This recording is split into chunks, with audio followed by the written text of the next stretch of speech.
Bonjour, Dongo, le conseiller, l'agripreneur et le promoteur agricole. Ok, aujourd'hui, on parle de plus en plus de la cherté de la vie en Afrique. Je ne parle pas de la Côte d'Ivoire où je suis. Je pense et je crois que c'est pratiquement en Afrique qu'on sent aujourd'hui cette cherté de la vie. Ici, mon intervention ici ne va engager que moi-même. Je ne suis pas politicien. C'est juste mon avis que je vais donner sur cette histoire de cherté de la vie. Voilà, cette histoire de cherté de la vie, je pense que je vais commencer par moi-même. Je suis coupable. Je suis coupable. Et je pense que dans mon intervention, vous allez comprendre pourquoi je suis presque le seul coupable en réalité. Commençons par savoir quand on parle de cherté réellement de la vie. On parle de cherté de la vie pour moi lorsque le consommateur estime qu'il a des difficultés, hein, ou bien lorsque le consommateur estime qu'il y a sur le marché une hausse de prix important des produits réellement de première nécessité. On parle je dirais tout simplement de cherté de la vie, et lorsque le consommateur estime qu'il a des difficultés effectivement de faire face à un certain nombre de choses qui sont vraiment très fréquentes dans sa vie. On parle de cherté de la vie lorsqu'on a du mal à payer les factures et autres. On parle de cherté de la vie lorsque on sent que ses revenus nets ne peuvent plus réellement vraiment survenir aux besoins quotidiens de la maison. On parle de cherté de la vie lorsqu'on ne parvient pratiquement plus à avoir les 3 repas de la journée. Et je pense qu'on parle je dirais, de cherté de la vie aussi également. Et lorsque on n'arrive plus à payer les factures de la maison, normalement, on parle de cherté de la vie. Lorsqu'on n'arrive pas à épargner de l'argent et à faire face à la santé, à faire face aux problèmes de santé, et aussi à faire face effectivement aux problèmes de scolarité des enfants. Voici un peu là où on peut parler réellement de la cherté de la vie. Mais je pense que dans cette histoire de cherté de la vie, il y a quand même 3 postes qui sont de manière répétée dans cette histoire de la cherté de la vie. Les principaux postes de ménage ici, pour chacun de nous, ça c'est pas pour la Côte d'Ivoire principalement, non. Il y a l'alimentation, et il y a aussi ce qui prend 25%, effectivement. Il y a le logement qui prend 13%, et il y a le transport qui prend 12%. Moi, ici, je vais parler de ce qui me concerne. Je parle de ce qui me concerne, je vais parler uniquement de l'agriculture. Je vais plaider d'abord coupable pour commencer, en parlant de l'agriculture, en parlant de mon secteur d'activité, là où je m'exprime mieux, là où je travaille. Je plaide d'abord coupable. Oui, je suis coupable. Là, je le dis et je le répète, je suis coupable. Lors d'une visite du président Macron au Ghana, le président Nana Akufo-Addo a sorti cette expression et que j'ai vraiment retenu depuis lors. Il disait comme ça que le continent africain reste celui qui détient presque 30% des ressources naturelles les plus importantes au monde. Il a ajouté aussi que c'est le continent qui a de vastes terres fertiles et la plus grande population jeune. Je pense pour moi que en réalité, la solution se trouve dans ce bout de test. Et la cause et les raisons, pour moi, de cette cherté se trouvent dans ce bout de test. Tout simplement. Et c'est pourquoi je dis, moi personnellement, je suis coupable. Je suis coupable quand un continent qui détient tout simplement 30% des ressources naturelles les plus importantes au monde demeure et reste le continent qui mendie presque son pain. Je suis coupable quand on me dit que un continent qui détient les terres les plus fertiles au monde, effectivement les terres les plus fertiles au monde, qui est le continent le plus grand importateur des denrées alimentaires les plus consommées en Afrique. Mais quand je suis coupable, quand un continent qui a la population la plus jeune, reste toujours en train de se plaindre de la cherté de la vie. Moi, je suis coupable. Oui, je suis coupable. Je suis coupable, effectivement, si nos terres fertiles, on n'a pas su les mettre en valeur en réalité. Je suis coupable quand on pense que c'est d'abord l'industrialisation quand on parle de développement, c'est toujours l'industrialisation et rien que l'industrialisation et qu'on ne sait pas que derrière l'industrialisation, il y a autre chose qui est plus importante qu'il faut vraiment prendre en compte. Je suis coupable. On a pensé tout le temps à utiliser nos terres fertiles pour rendre service aux autres, pour plaire aux autres, pour satisfaire les autres. Qu'est-ce que j'entends par là? Mais moi, lorsque je regarde le pays africain, aujourd'hui, on a utilisé tout ce que nous avons comme forêt pour cultiver des cultures qu'on appelle cultures de rente. Aujourd'hui, on ne fait que avoir les yeux pour pleurer. On ne cultive pas, on a utilisé ces terres pour cultiver des cultures que nous ne consommons presque pas. Café, cacao. On cultive café, cacao pour faire plaire à qui? Simplement pour faire plaisir aux Occidentaux. C'est eux qui consomment. C'est eux qui ont le café dans leur habitude culinaire. Et le cacao, le chocolat dans leur habitude culinaire. Nous cultivons pour faire plaisir aux autres. Nous cultivons pour enrichir les autres. Aujourd'hui, ce que nous vivons aujourd'hui ici en Afrique, c'est quoi? C'est que de moins en moins, on a des terres cultivables pour l'alimentation. De moins en moins.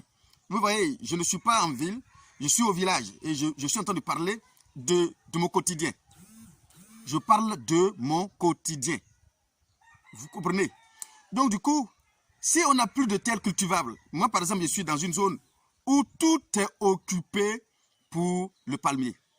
À peine on arrive à avoir des surfaces, des espaces aujourd'hui pour cultiver ne serait-ce que le maïs et le manioc. Ce sont des bouts, des morceaux de terre qui restent là et là.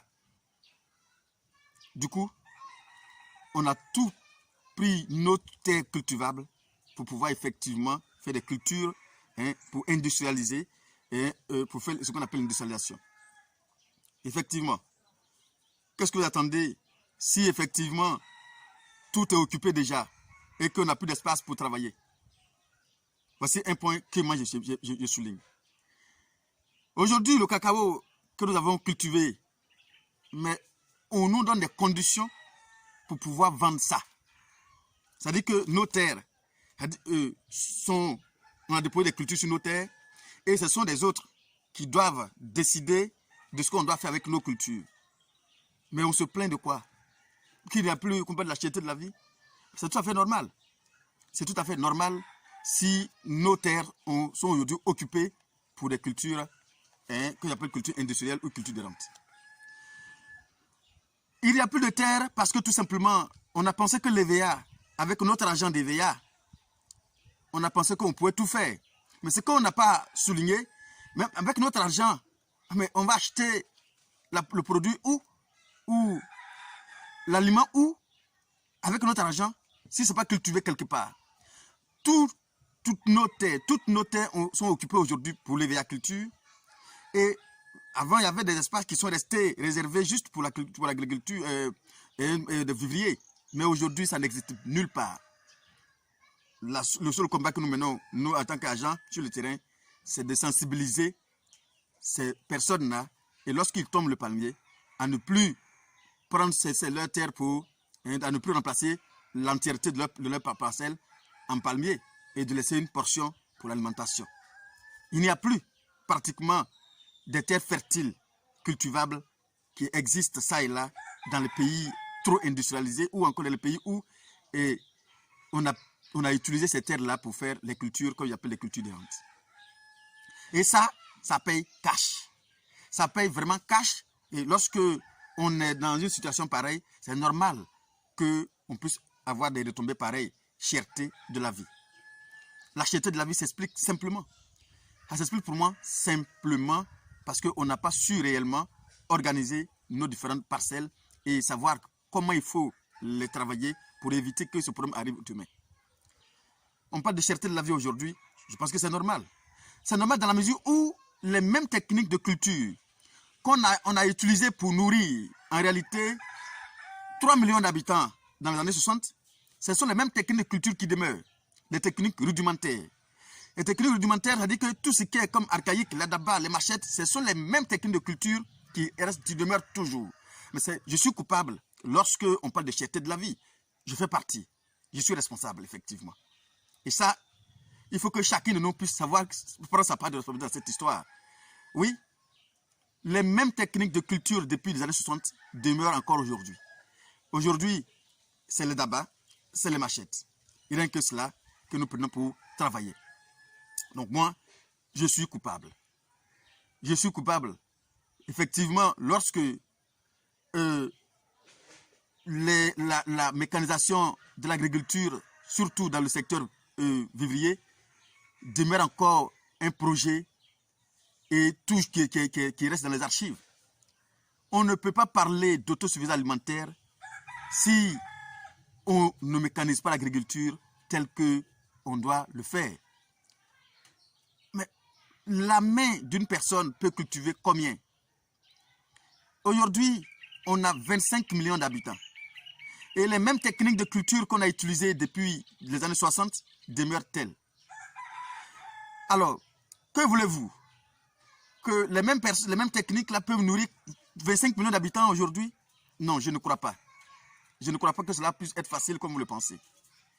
Je ne crois pas, parce que là, il y a un problème. La population grandissante, alors il faut comprendre que les techniques doivent changer. Je suis coupable si effectivement on n'a pas fait une bonne politique ou bien une bonne promotion, sensibilisation du secteur agricole pour maintenir les jeunes effectivement qui aujourd'hui, cette population jeune aujourd'hui, pour les maintenir, pour les intéresser à la chose agricole. Je suis coupable si cette politique n'est pas vraiment à la hauteur. Pour moi, pour maintenir ces jeunes réellement et dans les villages où se trouve l'agriculture. On ne peut pas faire l'agriculture en ville, l'agriculture se fait au village, pour moi, bien sûr. Alors, ces jeunes aujourd'hui se sont déportés. Dans la main valide qui devrait remplacer les parents qui s'intéressaient à l'agriculture, cette main valide s'est déportée, non seulement en ville pour l'exode rural, encore pire aujourd'hui, cette main valide est partie monnayer leur force ailleurs. Parce que tout simplement, nos politiques, notre politique au niveau de l'Afrique n'est pas à la hauteur pour maintenir les jeunes et pour garder les jeunes, pour permettre aux jeunes là, de comprendre que leur vie se trouve là où ils se trouvent et que l'Eldorado, c'est ici. Moi, personnellement, je suis coupable. Oui, je suis coupable lorsque on nous fait comprendre que l'agriculture, pratiquement, c'est le métier du dernier de la société, c'est le métier, je dirais plutôt, de ceux qui ont échoué, parce que tout simplement, on n'accompagne pas cette jeunesse à s'intéresser effectivement à la chose agricole. C'est normal que je dise je suis coupable de la cherté de la vie. Et pour moi, ça ne fait que commencer. Ça ne fait que commencer dans la mesure où les mêmes choses se répètent à chaque fois et la population continue toujours de grandir. Et tout à fait normal qu'on va parler de plus en plus de cherté de la vie. Et ça, c'est clair qu'on va parler de ça à partir de cet instant T donné. Les mesures, ça et là, que j'entends parler, mais c'est juste des mesures superficielles. Oui, la seule chose qu'il faut aujourd'hui pour moi, c'est d'intéresser les jeunes à cultiver la terre. Mais pas en leur disant venez à la terre et puis prendre les outils rudimentaires pour nous nourrir, mais en les accompagnant comme les pays développés le font, effectivement. Je vais vous dire quelque chose. Vous pensez que les pays développés, on parle de neige, on parle de ceci ou cela, c'est vrai? Vous pensez qu'ils n'ont pas aussi les compétences pour produire tout ce qu'ils ont encore, disons en Afrique ici? Ils n'ont pas les compétences pour produire le palmier chez eux? Ils n'ont pas les compétences pour produire, je dirais, les VA et autres chez eux? Ils peuvent le faire. Mais ils cultivent dans l'eau. Ils cultivent sur l'eau. Ils peuvent le faire. Mais ils ont trouvé que, pour eux, occuper leur terre pour des cultures pareilles, pour des espèces, pour une unique espèce, en tout cas, ils ne trouvent pas l'intérêt. Et c'est pourquoi ils ne font pas ces efforts-là. À chaque fois, ils ont déjà trouvé une personne, bien, un continent qui va leur produire tout ce dont ils ont besoin et puis qui peut manipuler comme ils veulent, ils ne trouvent pas ça nécessaire. Pourquoi ils vont se torturer à faire quelque chose qu'ils ont déjà, on peut trouver ailleurs. Et nous, on a immobilisé nos terres pour des cultures qui, pratiquement, nous aident presque à moitié. Ce qu'il faut promouvoir, ce qu'il fallait vraiment promouvoir, on ne l'a pas fait. C'est pourquoi c'est eux, aujourd'hui, qui nous donnent de temps en temps de quoi manger. Parce que c'est eux qui savent effectivement à quoi devrait servir leur terre. Moi, personnellement, je suis coupable de cette cherté de la vie que nous rencontrons, nous voyons aujourd'hui. Oui, je suis coupable. Oui, je suis coupable. Si les quelques rares jeunes qui s'intéressent à l'agriculture et qui se lancent dans des écoles agricoles pour sortir comme ingénieurs, techniciens et autres, oui, si on ne leur donne pas l'opportunité, si on ne les accompagne pas, oui, si on ne leur donne pas cette opportunité de s'exprimer personnellement et qu'ils sont obligés de venir toujours faire les jeux l'honneur dans les entreprises déjà existantes, agricoles déjà existantes, pour jouer le rôle de coursier presque, et non de mettre en valeur ce qu'ils ont appris à l'école, je pense que je suis coupable. Je suis coupable parce qu'on ne va pas auprès de ces jeunes pour essayer de les regrouper déjà depuis le centre de formation et de trouver un cadre pour leur permettre de créer quelque chose et de pouvoir effectivement nourrir cette population grandissante. Effectivement, je suis coupable. Si on a une ingénierie de bureau et que tout se passe dans les bureaux, effectivement, je suis coupable que tout ce que nous pouvons faire, ce sont des projets pilotes et des projets pilotes qui n'aboutissent pratiquement pas. Oui, effectivement, je suis pilote et je suis coupable de tout ce système qui n'aboutit pratiquement pas en Afrique. Je suis coupable si ces jeunes, aujourd'hui, qui devraient prendre le relais, ne trouvent aucun intérêt à l'agriculture. Et là, je ne les en veux pas. À l'époque, nos parents, pour nous stimuler, pour nous pousser à étudier, ils nous dit, si vous n'étudiez pas en classe, vous allez finir à cultiver la terre comme nous, vous allez finir à souffrir comme nous. Parce que tout simplement, cette idée était telle que la terre, c'est juste pour souffrir. Et là, aucune politique n'a pu enlever ça de l'esprit des jeunes. Aujourd'hui, quand tu dis « je suis dans le secteur agricole », pour eux, tu ne travailles pas. Parce que les planteurs, même les agriculteurs en Afrique, ne se considèrent pas comme des travailleurs. Nos parents disent « nous, on ne travaille pas, c'est vous qui travaillez ». Alors, aujourd'hui, les jeunes sont prêts à recevoir un salaire de 30 à 45 000, 60 000 francs. Il suffit tout simplement d'avoir une cravate qui serre le cou et il faut paraître simplement que de travailler et de trouver, de faire un chiffre d'affaires de près de 2, 3, 4, 5 millions en 3 mois, 2 mois, 5 mois. Oui, parce que tout simplement, il ne peut pas concevoir que ce qui est derrière moi là est de l'argent. Ça, c'est du chou. Ce sont les aubergines qui sont derrière. Il ne peut pas concevoir cela. Mais il ne peut pas comprendre que ces aubergines, c'est ce qu'ils sont partis acheter. Et ils ont dit qu'une seule pomme de chou coûte par exemple 500 francs, 1000 francs et qu'on parle de cherté de la vie. Personne n'a pu comprendre ça jusqu'à présent. Que c'est ça, ils sont partis acheter et c'est ce qui peut-être manquait et on parle de cherté de la vie. Si on parle de cherté de la vie, c'est parce que ce qui est derrière moi là, que j'ai pu mettre dans ma cour. Qu'en Afrique ici, qui peut pousser partout. Jeter un bois de manioc quelque part là, réveiller demain matin, ça poussait. En Afrique ici, oui, si nous sommes en train de vivre cette situation actuellement, au lieu de parler de politique doit faire ci, État doit faire ça, j'écoutais ces expressions ou bien ces solutions, ces formules standards que nous entendons toujours, je pense que c'est de mettre les doigts dans l'œil. La solution n'est pas ces choses que nous on entend. Non, je suis désolé. La solution, je pense bien, c'est de savoir notre part de responsabilité. Chacun n'a qu'à prendre le temps de réfléchir et de connaître sa part de responsabilité dans cette histoire de cherté de la vie. Si on peut jeter là, ces genres de choses là, sur une terre que ma femme balayait chaque matin, chaque soir, et je lui dis non mais il faut que je réduise un peu ton temps de travail. J'ai jeté ça là, voici comment ça pousse derrière moi, cette verdure qui est là. Si on peut le faire, en principe, on ne devrait pas parler de cherté de la vie en Afrique, par ricochet en Côte d'Ivoire. Oui, comme le président ghanéen le disait dans son discours, effectivement, nous avons la possibilité de nourrir le monde. Mais nous refusons de nous le monde. Et nous avons fait le choix de mendier nos pains, sachant que nous avons tout à notre disposition. Moi, je crois fermement que tout est à notre disposition. C'est nous qui refusons de l'utiliser et de le prendre tout simplement. Oui, je suis coupable. Le président Gbagbo disait dans un de ses discours qu'ils ont envoyé un projet, je crois, dans sa région, à Gagnawa, un projet de riziculture à Gagnawa, et ils ont proposé ça aux jeunes. Mais les jeunes de la ville disent tout simplement que ce projet est le travail du bas-fond. C'est-à-dire que ce projet était les bas-fonds qu'on devrait utiliser pour la riziculture. Et ces jeunes autochtones disent que non, le travail du bas-fond affaiblit l'homme sexuellement.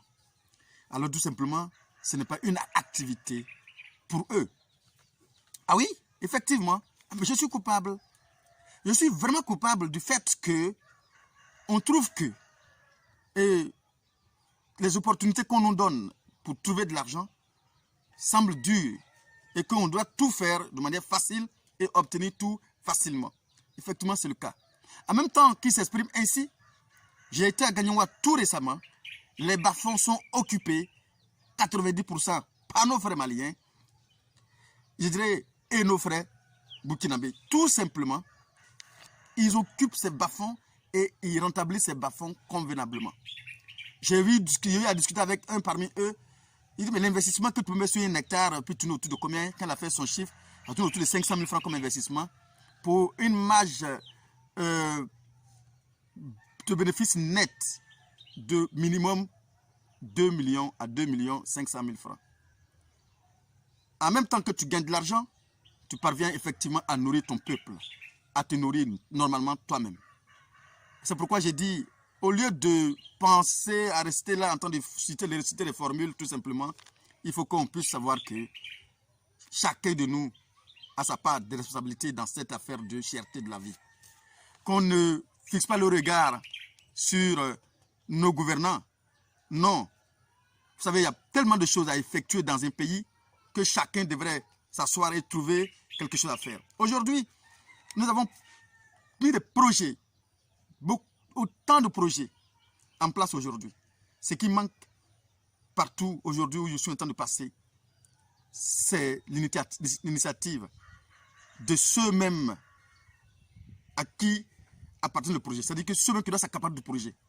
Lorsqu'on met un projet, par exemple, à Daoukro, mais on pense que c'est pour les jeunes de Daoukro. C'est mal les connaître. Ils ne s'y intéressent même pas.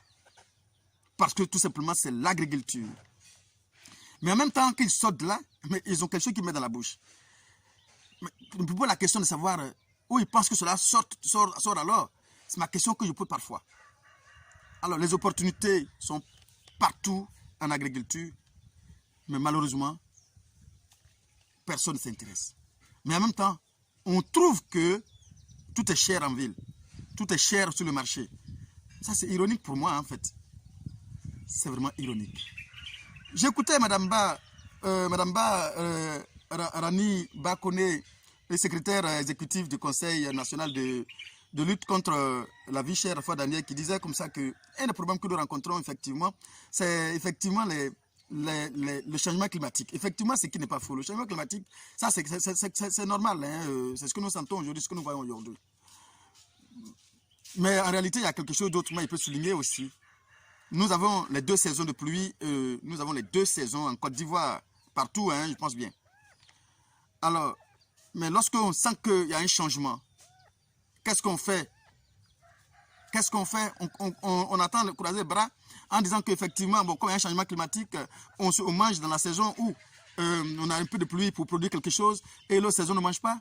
Mais c'est tout à fait évident qu'on s'appelle cash. Et la saison, si on n'a rien fait pour essayer de trouver une solution à la saison qui n'est pas propice, mais c'est tout à fait évident que à cette période-là, tout va flamber sur le marché. Je pense que nos politiques aussi doivent essayer effectivement de s'engager dans cette histoire de barrages et vraiment de le faire un peu partout dans ce pays.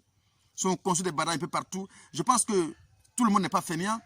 Il y a beaucoup parmi nous qui veulent vraiment s'exprimer. Malheureusement, ils ne trouvent pas de cadre pour le faire. Il y a beaucoup parmi nous qui veulent vraiment nourrir cette Côte d'Ivoire. Aujourd'hui, la diaspora est engagée parce que je passe tout mon temps avec eux. Ils sont vraiment motivés pour essayer de lancer cette agriculture en Côte d'Ivoire. Et là, je souligne encore là, il faudrait que vous vous organisiez. C'est très important de vous organiser depuis là-bas parce que si vous venez à rang dispersé, ce sera difficile. J'ai toujours dit, si vous vous organisez, on peut mobiliser des fonds et embaucher des gens correctement, hein, comme les autres structures agricoles. En ce moment-là, ils peuvent faire le travail convenablement.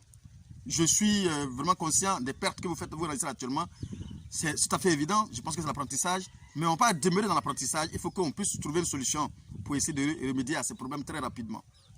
Oui, des gens sont engagés à effectivement nourrir cette Côte d'Ivoire. Et aussi, je peux souligner aussi une seule chose que nous ne faisons pas effectivement.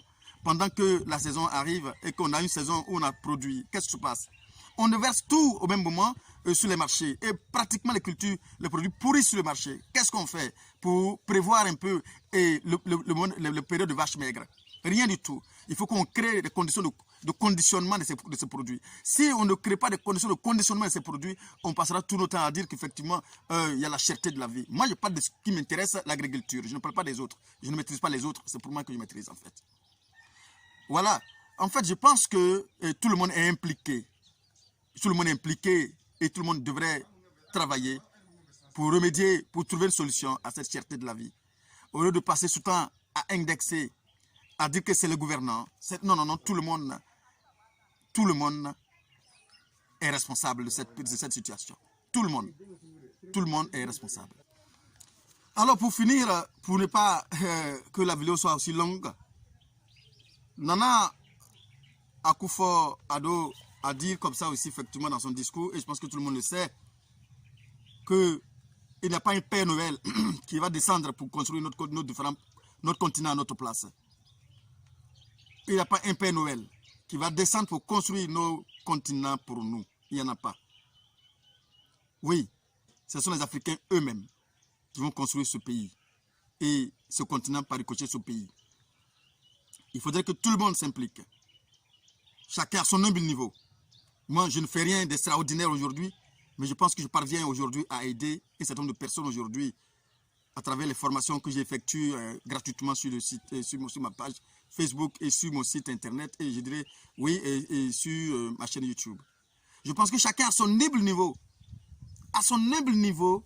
doit s'investir, doit vraiment s'investir pour essayer d'aider, et d'aider à nourrir ce pays et à participer ou bien à permettre à l'autosuffisance alimentaire. On peut nourrir le monde si vraiment on s'y lance. Si vraiment on s'y intéresse, on peut nourrir le monde. C'est mon mot de fin. C'est le même Dongo qui a décidé d'intervenir tout simplement sur cette cherté de la vie et donner mon avis sur cette cherté de la vie tout simplement. C'est mon humble niveau. Ça n'engage que moi. Ça, comme je le dis, c'est mon humble niveau. C'est mon opinion. Encore une fois, à bientôt pour une autre vidéo.